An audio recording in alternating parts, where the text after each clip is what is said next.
온 무리가 예수를 만지려고 힘쓰니 이는 능력이 예수께로부터 나와서 모든 사람을 낫게 함이러라. 아멘.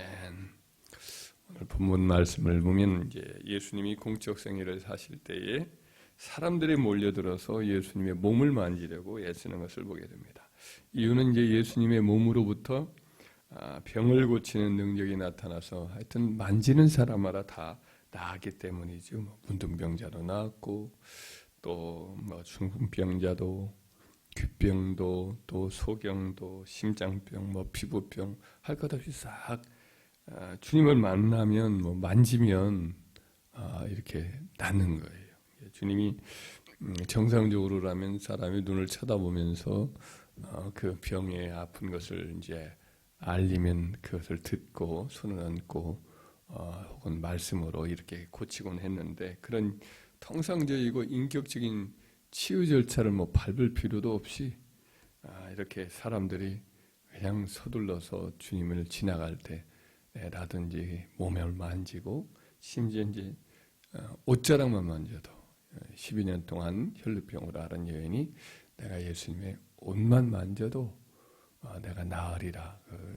유대인들은 겉옷을 입고 약간 옷술을 늘어뜨리게 만들도록 명을 하셨거든요. 그래서 그 옷술을 늘어뜨린 옷술을 그냥 뒤에서 만졌던 것 같은데 그러자마자 그 믿음 그대로 이제 그 옷으로부터 예수님의 치유 능력이 나타나서 여인의 병의 근원이 순식간에 말라붙어서 낫는 그런 기적이 일어난 거죠. 이것은 예수님의 병을 고치는 이제 성령의 능력이 예수님의 몸이나 옷까지 이렇게 함께 했음을 보게 됩니다. 성령님께서 예수님의 몸이나 의복이나 혹은 생활 환경 속에 함께 하면서 성령이 이제 이렇게 능력을 통해서 예수님을 통해서 병을 고치는 효력을 발휘한 거죠. 성경을 보면은 하나님의 사람의 몸과 생활에 성령님이 객관적으로 이렇게 머물면서 영향을 끼친 예가 성경에 많이 나와요. 그러니까 어떤 인격적인 사람의 생각이나 말을 통해서 이렇게 하지 않아도 그런 역사가 일어나요.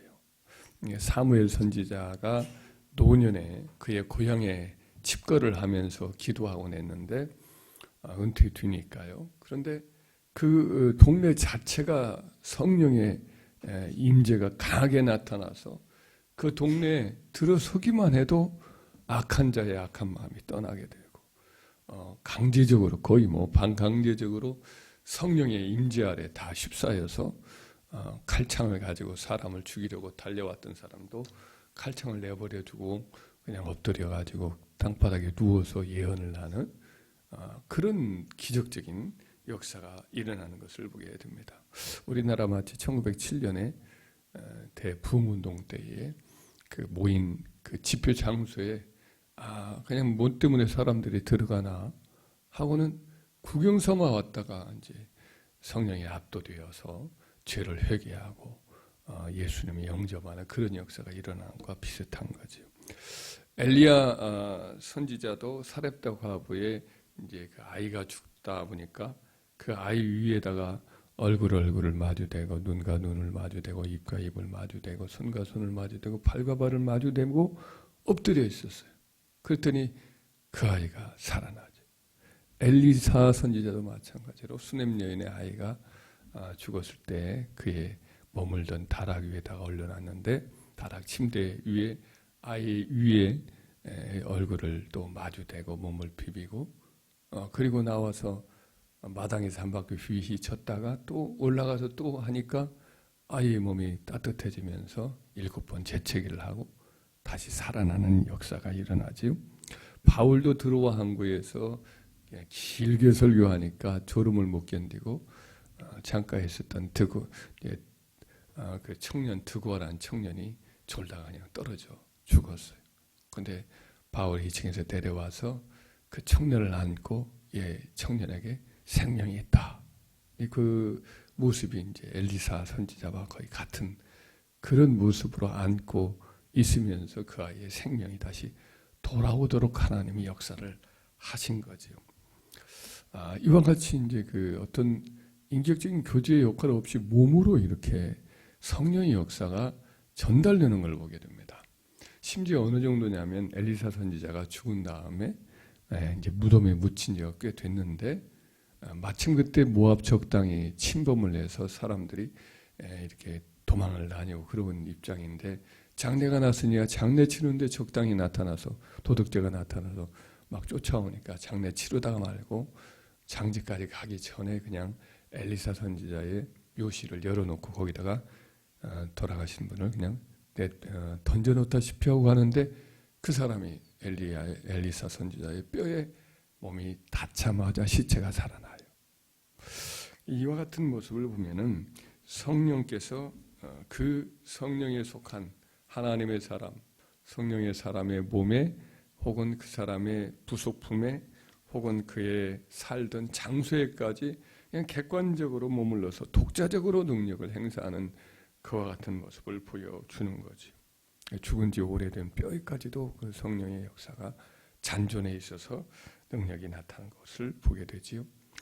이걸 보면 우리가 성령께서 하나님의 사람에게 그 사람의 영혼과 마음과 몸과 그에 속한 모든 어떤 물건들까지 매개체로 삼아서 역사한다. 이것을 알 수가 있는 거죠. 그래서 우리는 성령께서 깃드시는 우리의 영혼이나 마음이나 혹은 몸, 생활, 처소 이런 것들을 성령께 거룩하게 구별해 드리는 길을 늘 힘써야 할 줄 믿습니다.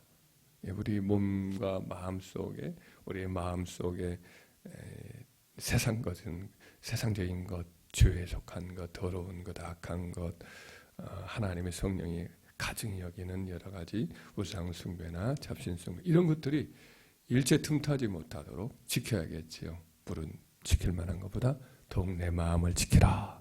생명의 은혜지 이에서 남이니라. 그랬으니까 하여튼 마음을 언제나 성령께 드리고 이 세상에 더러운 것들이 틈타지 않도록 무엇보다도 마음을 잘 지켜야 할 줄 믿습니다.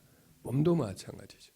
너희 몸은 값주고 산 것이 되었으니 너희 몸으로 하나님께 영광을 돌리라. 우리 몸이 하나님의 성령이 거하시도록 우리에게 주신 성령의 전인 줄을 알지 못하느냐. 사도가 이렇게 말씀한 것처럼 우리 몸 자체가 성령이 거하시는 떠나지 아니하시는 성전이기 때문에 성전을 더럽히는 자는 멸하리라 하신 말씀도 있듯이 하여튼 성전을 더럽히거나 혼잡하게 하거나 어지럽지도 않도록 눈이나 손이나 눈이나 귀나 이 모든 입이나 모든 것들을 잘 지켜야겠습니다. 할렐루야. 그리고 옛날에 구약 성전에 늘 그 대속죄일 때 같은 경우는 지성소로부터 예수의 피를 뿌려가지고 짐승의 피를 뿌려가지고 정결케 하는 일을 하잖아요. 그러니까 이와 같은 일들처럼 우리 늘 몸과 마음들 이런 것들을 예수의 피로 늘 깨끗게 하고 또 회개하고 또 그래서 말씀으로 또 씻고 이와 같은 일을 부지런히 대청소, 영적인 대청소를 늘 해야 될 줄 믿습니다. 생활 자체도 성령님이 거하시는 처소이기도 해요. 우리가 속하여 살아가는 집이나 우리의 삶 전체가 다 그런 것이니까 우리 예를 들어 세상에 속한 것이 있다면 그런 것들은 내려놓고 끊어놓고 또 여러 가지 무질서한 것이 있다면 질서 있게 갖추고 이렇게 해서 우리를 통해서 하나님의 영께서 마음껏 거주할 수 있도록 그렇게 우리가 힘써야 할 줄 믿습니다. 나아가서는 성령 충만을 위해서 늘 기도하고 간구해서 성령이 우리 안에서 충만히 거하시고 마음껏 일할 수 있도록 간구해야 될 줄 믿습니다. 그러는 가운데 우리를 통해서 어느 틈엔가 이제 죄가 물러가고 또 죄가 청산되고 사람들이 우리를 통해서 영향을 받고 그들 마음속에 있는 악한 영들이 떠나고 죄가 막아지고 죄의 생각이 떠나고 그리고 하나님의 사람으로 돌아오는 그런 역사가 우리와 우리 몸과 우리의 생활을 통해서 계속해서 영향력이 미쳐지는 역사가 있는 성령의 사람, 하나님의 사람 다 되기를 주의 이름으로 축원합니다.